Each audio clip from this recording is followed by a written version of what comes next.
반갑습니다. 붓다의 복과 지혜입니다.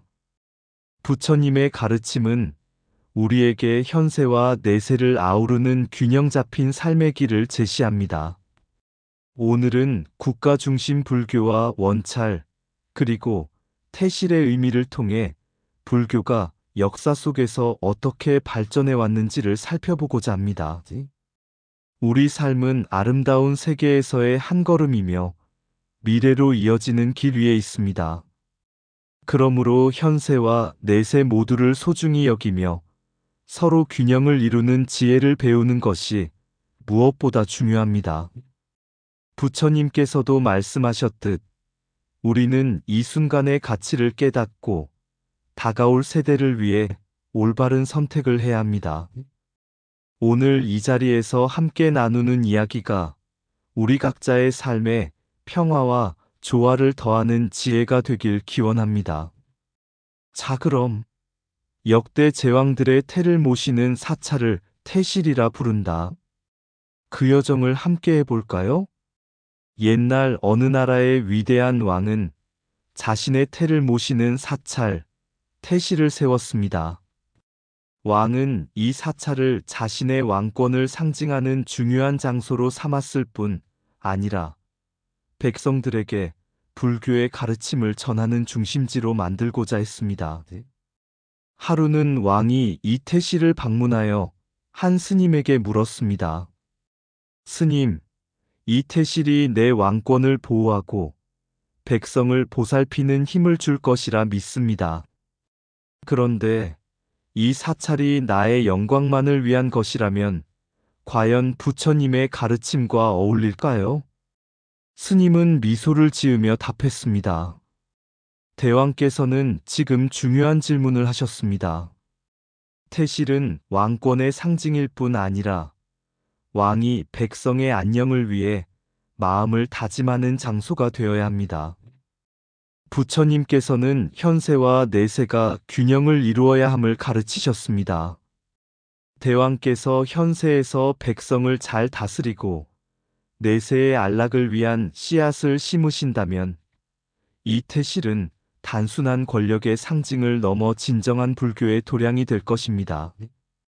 왕은 깊은 깨달음을 얻고 말했습니다. 그대의 말씀이 옳소. 이 태실은 내 권력의 상징이 아니라 백성 모두를 위한 평화의 상징이 되어야 하오. 내가 이곳에서 마음을 정화하고 백성을 위해 기도하리다다. 그날 이후 태실은 왕의 치세를 위한 도구가 아니라 백성과 함께하는 불교의 중심지로 거듭났습니다. 왕은 현세와 내세를 함께 고려하며 다스렸고 백성들은 평화를 누렸습니다. 옛날 어느 왕국에 불교를 깊이 신봉하던 현명한 왕이 있었습니다. 그는 나라의 번영과 백성의 행복을 기원하며 국왕의 원찰을 세웠습니다. 이 원찰은 왕과 왕실의 보호를 받는 특별한 사찰로 국가 중심 불교의 상징이자 신앙의 중심지였습니다. 하루는 왕이 원찰을 찾아 불법을 배우기 위해 한 스님을 찾아갔습니다. 왕은 스님에게 물었습니다. 스님, 이 원찰이 내 나라와 백성을 보호하기 위해 세워졌소. 그러나 때로는 이것이 나 자신과 왕권을 위한 수단이 아닐까 고민될 때가 있어. 내가 이 원찰을 어떻게 다뤄야 부처님의 뜻에 부합할 수 있을까요? 스님은 왕에게 부처님의 가르침을 들려주었습니다. 대왕이여, 부처님께서는 다스림이란 자신의 이익이 아니라 중생의 안락을 위해 행해져야 한다고 말씀하셨습니다. 원찰은 단지 왕권의 상징이 아니라 백성을 위한 기도의 공간이며 모든 생명을 위한 자비의 도량이 되어야 합니다. 부처님께서 제시하신 길은 중도의 길입니다. 현세에서 왕으로서의 책임을 다하며 내세를 위해 선업을 쌓는 것이 균형 잡힌 길입니다. 왕은 스님의 말을 듣고 고개를 끄덕이며 말했습니다. 그대의 말씀을 듣고 깨달았소. 내가 이 원찰을 나 자신만을 위한 공간으로 여기지 않고 백성의 행복과 나라의 평화를 기원하는 도량으로 삼겠소. 또한 왕으로서의 책임을 다하며 부처님의 가르침을 실천하리다. 그 후 왕은 원찰을 통해 불교를 널리 전파하고 백성의 고통을 덜기 위한 정책을 펼쳤습니다. 왕실의 후원 아래 원찰은 국가 중심 불교의 역할을 다하면서도 부처님의 가르침에 따라 모든 이들을 위한 자비와 평화의 상징이 되었습니다. 이 이야기는 국가 중심 불교의 역사적 맥락 속에서 권력의 상징으로 사용될 수 있는 원찰도 부처님의 진리를 따라 백성과 중생을 위한 공간으로 거듭날 수 있음을 보여줍니다. 부처님께서 말씀하신 중도의 길은 국가 운영에서도 균형과 조화를 이루는 것이 중요하다는 점을 우리에게 가르칩니다. 이처럼 현세와 내세의 조화를 이룬다면 국왕과 백성 모두가 부처님의 자비 안에서 행복할 수 있을 것입니다. 왕의 권력은 자신을 위한 것이 아니라 백성을 위해 쓰여야 한다. 자비가 없는 권력은 덧없는 연기와 같다. 원찰은 왕의 권위가 아니라 백성의 안락과 평화를 위해 세워져야 한다. 부처님께서는 다스림의 길이 곧 중도의 길임을 가르치셨다. 그것은 조화와 균형 속에 있다. 현세의 책임을 다하는 왕이야말로 내세의 빛을 심는 사람이다. 권력의 중심에 부처님의 자비가 자리할 때 진정한 평화가 찾아온다. 원찰의 기둥은 부처님의 가르침으로 세워지고 그 지붕은 백성의 신뢰로 덮인다. 왕은 백성의 고통을 덜어주는 자비로운 손길이 되어야 한다. 그것이 부처님의 뜻이다. 원찰은 권력의 상징이 아니라 중생의 안식처로 존재해야 한다. 현세를 살피지 않는 자는 내세를 준비할 수 없고 내세를 무시하는 자는 현세를 바로잡을 수 없다. 왕의 역할은 백성을 다스리는 것이 아니라 백성과 함께 평화를 이루는 것이다. 부처님께서는 스스로를 비우는 자가 온 세상을 채울 수 있다고 말씀하셨다. 왕도 그러해야 한다. 부처님의 가르침을 따른 통치는 자신을 낮추고 백성을 높이는 데서 시작된다. 현세와 내세는 서로를 비추는 거울이다. 둘을 함께 보지 않으면 진정한 길을 잃는다. 원찰은 중생의 바람이 깃드는 곳이어야 하며 부처님의 지혜가 흐르는 곳이어야 한다. 자비와 지혜는 왕국의 두 기둥이다. 그 기둥이 튼튼할 때 나라와 백성은 번영한다. 옛날 어느 나라에 역대 제왕들의 태를 모시는 특별한 사찰이 있었습니다. 이 사찰은 태실이라 불리며 봉은사와 같은 의미를 가진 곳이었습니다. 태실은 단순한 건축물이 아니라 왕실의 후손과 나라의 정통성을 상징하는 신성한 공간이었습니다. 그 나라의 한 젊은 왕이 태실을 방문하며 깊은 고민에 빠졌습니다. 왜 우리의 조상들은 태실을 만들었을까? 단지 왕족의 위엄을 드러내기 위해서인가? 아니면 더 깊은 뜻이 있는 것인가? 그는 이 의문을 풀기 위해 사찰의 주지 스님을 찾아갔습니다.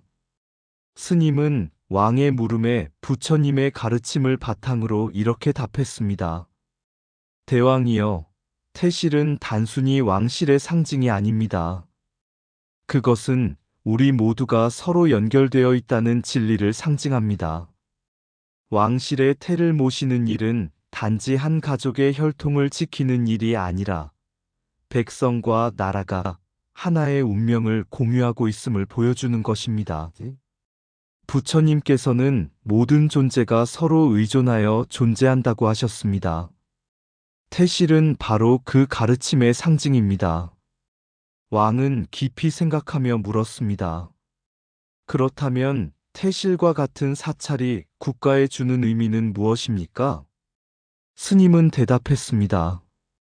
부처님께서는 인간의 삶이 무상하다고 하셨습니다.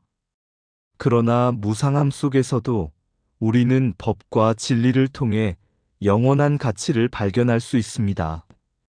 태실과 같은 사찰은 역대 왕들이 세상에 남긴 선업과 자비의 상징으로 백성에게 안정과 희망을 주는 곳이어야 합니다. 이곳이 단지 권력의 기념물이 되어서는 안 됩니다. 태실은 왕의 덕을 기리며 백성의 안녕을 기원하는 공간이어야 합니다. 왕은 스님의 말을 듣고 크게 깨달았습니다. 스님, 이제 알겠습니다. 태실은 조상의 유산일 뿐 아니라 백성에게 평화와 조화의 상징으로 남겨야 한다는 것을요. 앞으로 나는 태실을 통해 백성의 행복과 나라의 평화를 더 깊이 고민하겠습니다. 그 후 왕은 봉은사와 태실을 중심으로 불교의 자비와 평화의 가르침을 백성에게 전파하며 사찰이 단지 왕실의 상징이 아니라 모든 중생을 위한 안식처로 거대하도록 하였습니다. 태실은 혈통의 유산을 넘어 모든 중생이 서로 의지하며 살아가는 법을 상징한다. 부처님께서는 태실과 같은 공간을 통해 무상의 진리 안에서 영원의 가치를 찾으라 가르치셨다. 태실은 왕실의 상징이기 이전에 백성과 나라의 안녕을 기원하는 자비의 장소다. 봉은사와 같은 사찰은 권력의 그림자가 아닌 자비의 빛으로 세상을 밝혀야 한다. 태실은 왕조의 역사를 새기는 곳이 아니라 중생의 평화와 희망을 새기는 곳이다. 부처님의 자비는 왕과 백성, 과거와 미래를 하나로 연결하는 다리가 된다. 태실이란 모든 존재가 서로 의존하여 살아감을 깨우치는 공간이다. 왕의 태가 보관된 사찰은 그 권위를 위해 존재하는 것이 아니라 백성의 평화를 위해 존재한다. 태실은 혈연의 기록이 아닌 부처님의 가르침을 전하는 성스러운 약속이다. 태실을 세우는 일은 과거의 발자취를 기리며 미래의 길을 준비하는 것이다. 부처님의 가르침 안에서 태실은 한 왕의 것이 아니라 모든 중생의 것이다. 태실은 권력을 위한 기념물이 아니라 중생을 위한 안식처로 존재해야 한다. 봉은사와 같은 사찰은 부처님의 가르침으로 평화를 이루는 중심이 되어야 한다. 태실은 단지 왕조의 상징이 아니라 자비와 조화의 씨앗을 심는 터전이다. 왕실의 유산은 태실로 기억되지만 부처님의 진리는 중생의 마음 속에 새겨진다. 옛날 어느 마을에 두 형제가 있었습니다. 형은 항상 지금 이 순간을 소중히 여기며 살았고, 동생은 다음 생의 행복을 위해 고행하며 살았습니다. 두 사람은 서로의 방식을 이해하지 못한 채 종종 다투곤 했습니다. 어느 날 두 형제는 지혜로운 스님을 찾아가 도움을 청했습니다. 형은 말했습니다. 스님, 제 동생은 지금의 삶은 무의미하다고 생각하며 내세만 준비합니다. 하지만 저는 현재를 즐기며 충실히 사는 것이 더 중요하다고 믿습니다. 누가 옳은 걸까요? 동생도 답답한 듯 말했습니다. 스님, 형은 내세를 생각하지 않고 지금만 즐기고 있습니다. 이는 부처님의 가르침을 무시하는 행위가 아닙니까? 스님은 두 사람을 데리고 오래된 수레를 보여주었습니다. 수레에는 두 개의 바퀴가 달려 있었고 한쪽 바퀴는 약간 느슨했습니다. 스님은 말했습니다. 수레가 제대로 굴러가려면 두 바퀴가 균형을 이루어야 합니다. 현세와 내세도 마찬가지입니다. 한쪽으로 치우치면 삶의 진리는 제대로 실현되지 못합니다. 스님은 이어서 부처님의 가르침을 전했습니다. 부처님께서는 현세를 살아가는 이들에게 자비와 지혜로 고통을 덜어주라고 하셨습니다. 이는 현세 중심의 가르침입니다. 하지만 부처님께서는 또한 열반의 길을 설하시며 내세의 행복을 위해 바른 길을 걸으라 하셨습니다. 이는 내세 중심의 가르침입니다. 두 가지는 서로 모순되지 않습니다. 오히려 내세를 위해 현세를 올바르게 살고 현세에서 바르게 사는 것이 내세를 준비하는 길입니다. 형과 동생은 스님의 말을 듣고 고개를 끄덕였습니다. 그렇다면 우리는 둘 다 옳고 둘 다 부족했던 것입니다. 저는 내세를 준비하며 현세를 놓쳤고 형은 현세를 살아가며 내세를 소홀히 했습니다. 스님은 미소 지으며 말했습니다. 맞습니다. 두 바퀴가 균형을 이루어야 수레가 굴러가듯 현세와 내세의 균형이 삶의 진리를 완성합니다. 지금부터 서로의 길을 배우고 조화를 이루며 살아가십시오. 그러면 여러분의 삶은 더 풍요로워질 것입니다. 그날 이후 형과 동생은 서로를 이해하며 함께 노력했습니다. 형은 내세를 준비하며 지금의 삶을 충실히 살았고, 동생은 현세의 행복을 존중하며 내세를 위한 길을 걸었습니다. 현세는 씨앗을 뿌리는 들판이고, 내세는 그 열매를 거두는 시간이다. 둘은 결코 분리될 수 없다. 내세를 위한 준비는 현세에서 자비와 지혜로 삶을 가꾸는 데서 시작된다. 현세를 살아가는 것은 바다 위에서 배를 젓는 일과 같고, 내세를 준비하는 것은 별을 따라 길을 정하는 일과 같다. 부처님의 가르침은 한쪽 바퀴만으로는 움직일 수 없는 두 바퀴의 수레와 같다. 현세와 내세가 조화를 이뤄야 진리에 다가설 수 있다. 현세는 부처님의 자비를 실천하는 도장이요, 내세는 그 공덕의 완성을 확인하는 시점이다. 내세를 위해 현세를 버리는 이는 강의 물길을 막는 것과 같고, 현세만을 위해 내세를 무시하는 이는 강물을 증발시키는 것과 같다. 부처님께서는 내세의 평화를 약속하셨지만 그 길은 현세에서 걸어가야 한다고 가르치셨다. 현세의 고통을 치유하는 것은 내세의 평화로 가는 문을 여는 열쇠와 같다. 내세의 행복은 현세에서 닦은 자비와 지혜의 결과이다. 현세에서 베푸는 작은 선행은 내세에서 커다란 등불이 된다. 부처님의 가르침은 지금의 삶을 충만하게 살며 미래의 삶을 준비하도록 이끈다. 내세를 준비하는 이는 현세를 소중히 여기고, 현세를 살아가는 이는 내세를 염두에 둔다. 이것이 진리의 균형이다. 현세와 내세는 하나의 강줄기처럼 연결되어 있다. 지금의 물길이 미래의 강을 이룬다. 현세의 삶을 잘 살아가는 이에게 내세는 자연스레 열리는 길이다. 부처님께서는 현재를 밝히는 등불이 되라 하셨고, 그 빛으로 미래를 비추라 가르치셨다. 옛날 깊은 산속에 나고야라는 이름의 젊은 수행자가 있었습니다. 그는 매일 열심히 수행했지만 늘 고민에 빠졌습니다.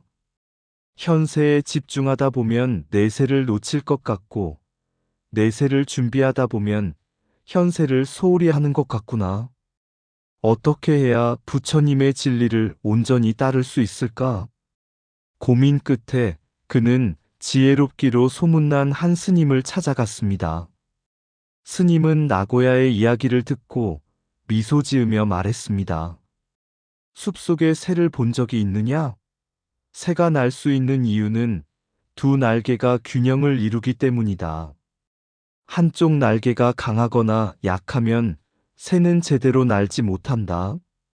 현세와 내세도 이와 같다. 두 날개를 균형 있게 펼칠 때 진리의 하늘을 날 수 있다. 스님은 한 가지 수행 방법을 알려주었습니다. 현세에서는 자비와 선행으로 다른 이들을 도와라. 내세를 준비하기 위해서는 마음을 비우고 지혜를 닦아라. 그렇게 두 가지를 함께 행하면 자연스레 균형을 이루게 될 것이다. 나고야는 스님의 가르침을 따라 현세에서는 가난한 이들에게 음식을 나누고 병든 자들을 돌보았습니다. 동시에 내세를 준비하며 마음의 탐욕과 집착을 내려놓기 위해 깊은 명상과 공부를 계속했습니다. 몇 년 후, 그는 스님을 다시 찾아갔습니다. 스님, 이제야 깨달았습니다. 현세와 내세는 서로 대립하는 것이 아니라 서로를 완성하는 길이었습니다. 현세에서 올바르게 행하면 내세가 밝아지고 내세를 염두에 두면 현세가 더 의미 있어졌습니다. 스님은 빙그레 웃으며 말했습니다. 그대는 이제 새가 되어 하늘을 날 준비가 되었구나. 두 날개를 펼쳐 진리의 끝없는 하늘을 날아라. 그것이 부처님의 길이다. 이 이야기는 현세와 내세의 조화가 부처님의 가르침에서 얼마나 중요한지를 보여줍니다. 부처님께서는 고통받는 이들을 돕는 현세의 삶을 강조하셨지만 동시에 내세의 평화와 열반을 향한 길을 설파하셨습니다. 현세와 내세는 서로 대립하지 않으며 균형과 조화를 이룰 때 참된 불교의 길을 걷게 됩니다. 우리의 삶도 이처럼 현세와 내세를 두 날개로 삼아 진리의 하늘을 향해 날아가야 합니다. 부처님의 가르침은 그 길을 밝혀주는 등불입니다. 현세의 길을 걷는 발걸음, 불빛처럼 반짝이며 어둠을 밝히고 내세의 꿈을 품은 마음, 멀리서 들려오는 고요한 울림. 두 날개를 펼쳐 하늘을 나는 새처럼 현세와 내세가 하나 되어 비바람을 맞고 고요한 별빛을 향해 우리는 나아간다. 진리의 길을 따라 현세의 고통을 어루만지며 내세의 평화를 엿보며 지금 이 순간을 살아가는 것은 미래의 길을 준비하는 여정이 되리. 부처님의 가르침, 한 바퀴의 수레, 두 바퀴가 함께 가는 길, 현세와 내세가 만나 완전한 삶이 이 땅 위에 펼쳐진다.